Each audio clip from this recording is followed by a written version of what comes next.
As it currently stands, we have two potential teams that could be very, very dangerous playoff opponents if they do make it into the playoffs this NFL season. That's the Houston Texans and the Dallas Cowboys. Y'all gonna hear from me and Steve-O. Which one do we think is the more scarier opponent? We're gonna talk about it. And then we got to talk about the New York Giants. First, the comments coming from Jaxson Dart about protecting himself. Head scratching comments. And then Abdul Carter, a high draft pick in his class, getting benched again. Yeah, y'all know we're going to talk about it, break it all down. But you got to hit the music first. Welcome to your number one spot for all NFL news and content, NFL Central.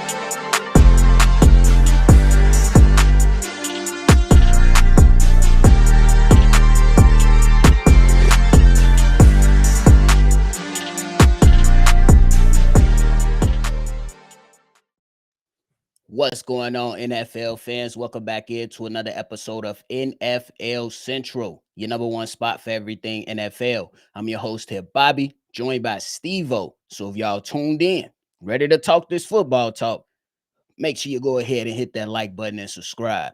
Steve-O, what's the word, man? We got a lot of immature players in this league right now, and they getting on my damn nerve. I ain't gonna lie to you, bro. But let's talk about the fun stuff first before we got to go out there and set the record straight for these young pups. But hey, right now, as it currently stands, the Houston Texans are 7-5, and the Dallas Cowboys are 6-5-1 on the season. We're starting to see a major turnaround for the Houston Texans right now in the AFC South. And we know that their championship defense is ready. The biggest question is CJ Stroud. Can he go out there and help lift all tides? You know what I'm saying? Lift those boats with a tide. You know what I'm saying? And then for the Dallas Cowboys, after trading Micah Parsons, making some moves and going to get Quentin Williams and Kenny Clark, that defense looked like they rolling in the right direction to support a high-powered offense. In your opinion, who's the more scarier playoff opponent if both of these teams find a way to get in the playoffs? I mean, quite frankly, just really pick your poison because offensively, the Cowboys got it. Offensively, we know they can put up 30, 35 points a game against anybody.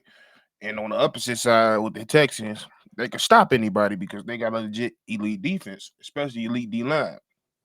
But if I had to choose who was scarier, I'd probably lean more towards the Cowboys because that's all we've been asking for the Cowboys to do.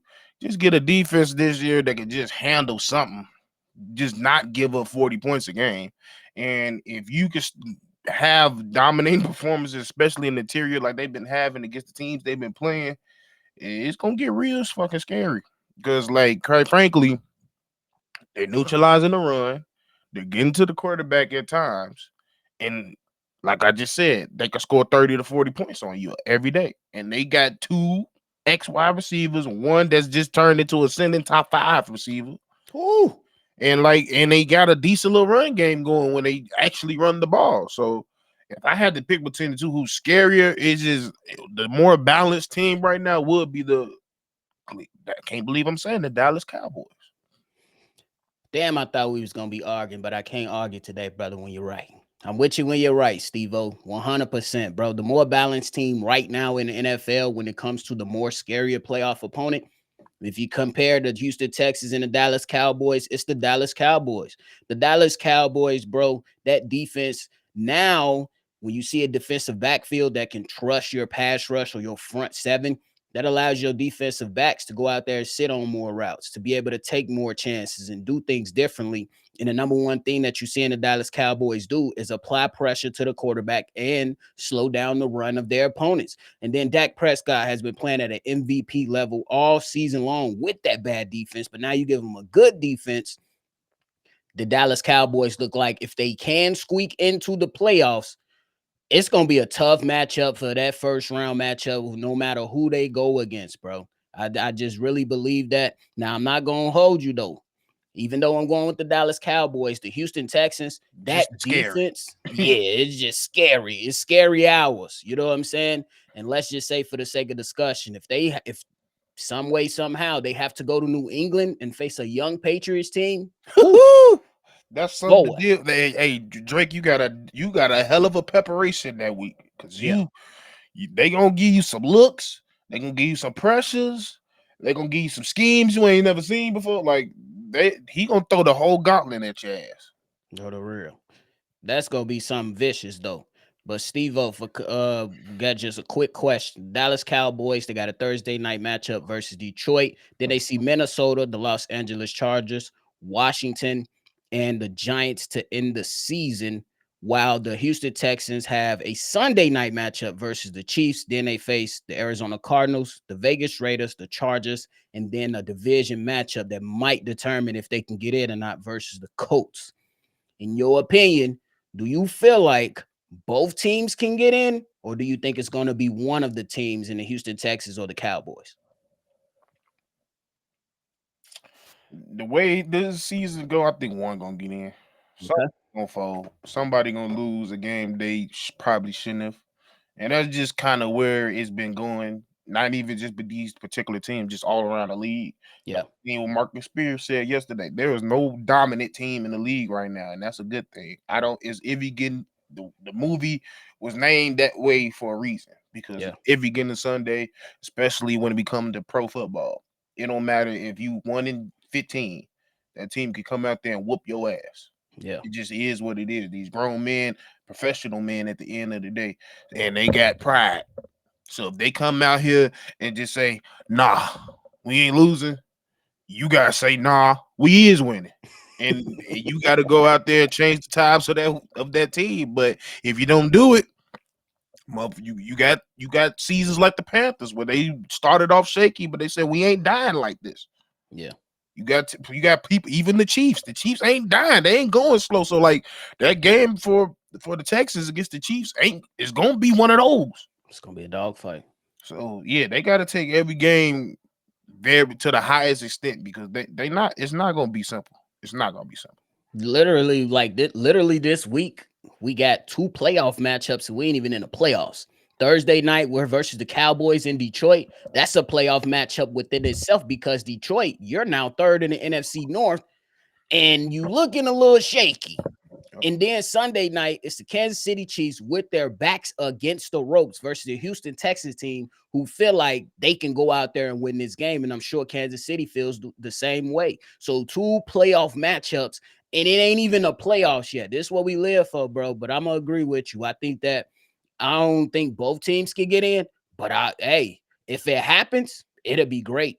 If it happens, but I think that I'm gonna agree with you. I think only one of these teams get in because of so much parity in this league right now. And who would have thought that a first time head coach in Chicago has the number one seed, and then a returning coach in Mike Vrabel with the second year quarterback has the number one seed as well. At this point of the season, I didn't see this happening, but I love that it's happening because that means that we're staying competitive in this league, and that's why we love it so much, for real. Yep. For sure. But y'all let us know in the comments, man. Who do you guys feel is the more scarier opponent if these teams can make it into the playoffs? The Houston Texans or the Dallas Cowboys? Let us know your thoughts and everything down below, and we're going to chop it up. Now we move on to the New York Giants, who got waxed yesterday by the New England Patriots, and the New England Patriots, they retain that number one seed or hold on to it. And first and foremost, Steve-O, Jaxson Dart. Oh my goodness.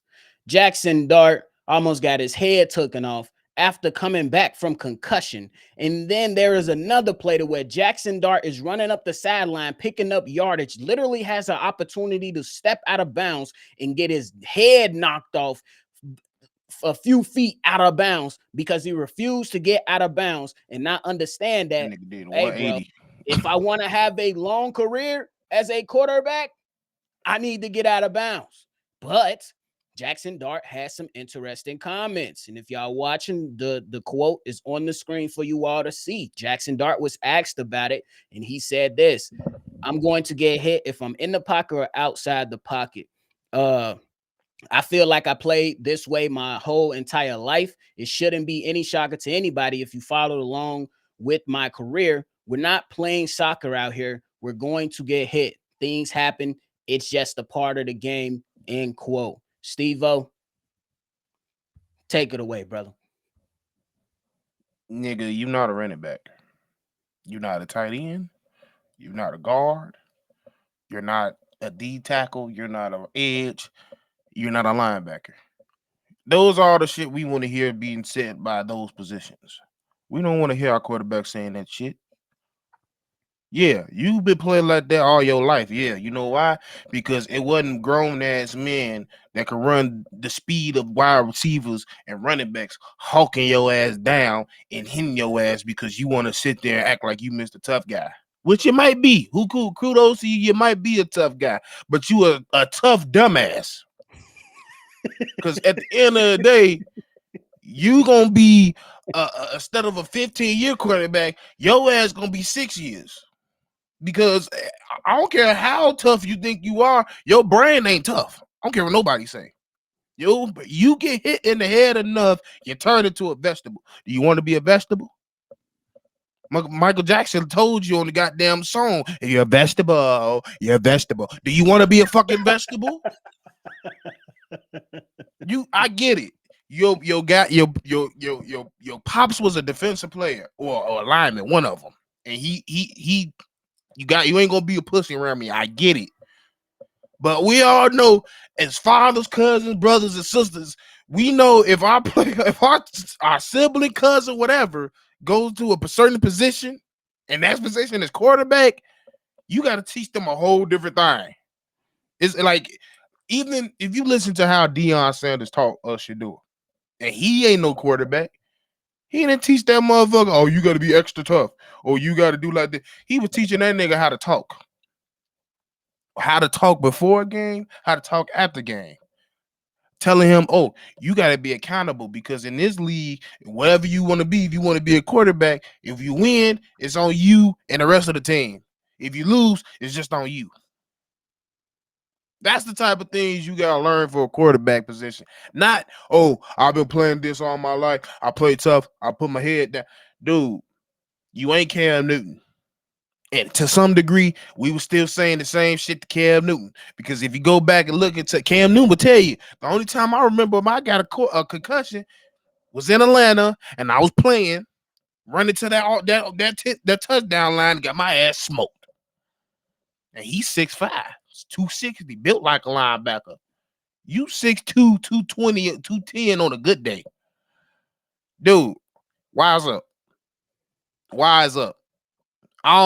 Somebody in this camp gotta be wise, but most importantly, you gotta be wise. You gotta put your fucking career in your own hands.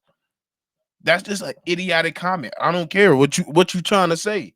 You're a quarterback, and not only you're a quarterback that's looked upon as a young future franchise quarterback for the goddamn New York Giants. We ain't talking about the Tennessee Titans. We ain't talking about the Cleveland Browns. You're the quarterback. And they look at you as the franchise quarterback for the Giants. You better get ahead of this shit because I already know the New York media eating his ass up. Get your shit together, dog. You're not a running back. And you can't have the mentality of a running back. It's time to shift that mentality to a quarterback. For sure. Well said, Steve-O. And I think Jaxson Dart, bro, Steve-O said it best. Jaxson Dart, you absolutely need to wise up. There is nobody's going to call you soft if you slide or take a few steps out of bounds. Nobody's going to call you soft, but you need to wise up.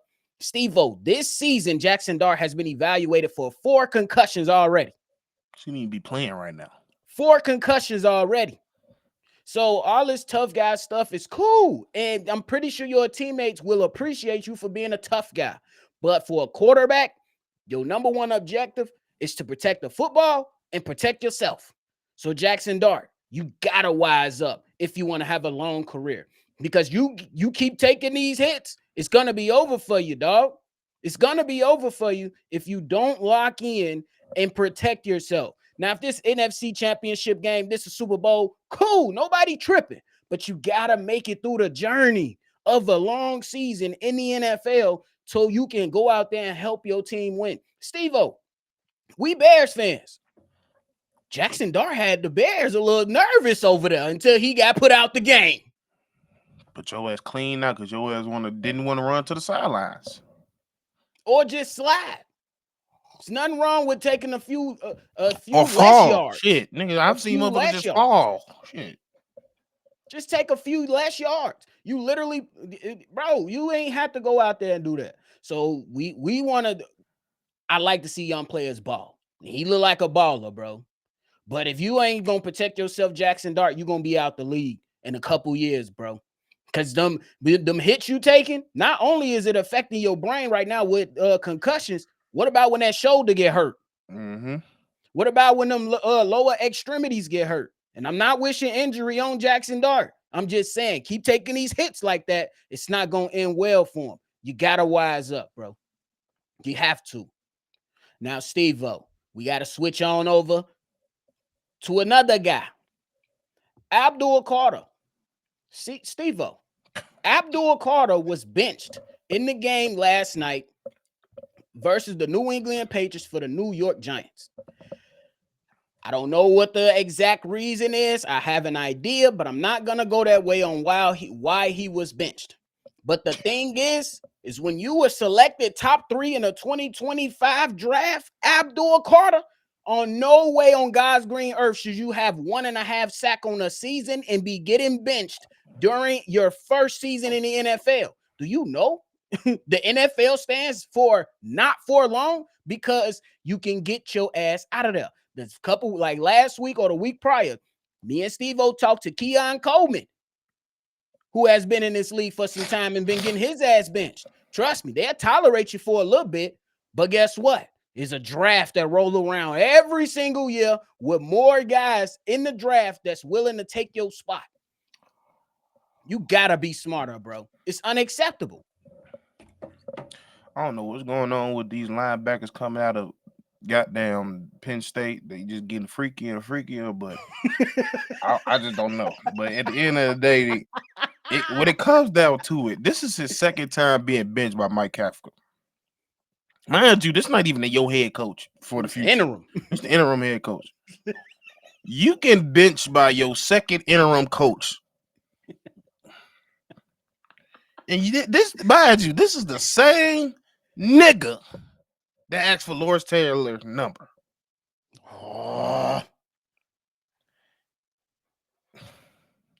You the type of nigga, we don't want to hear shit from you for the rest of the year. We don't want to hear shit about you for the offseason. Nigga, at this point, the season a wash. Facts. You just got to play the remaining games. Just do something.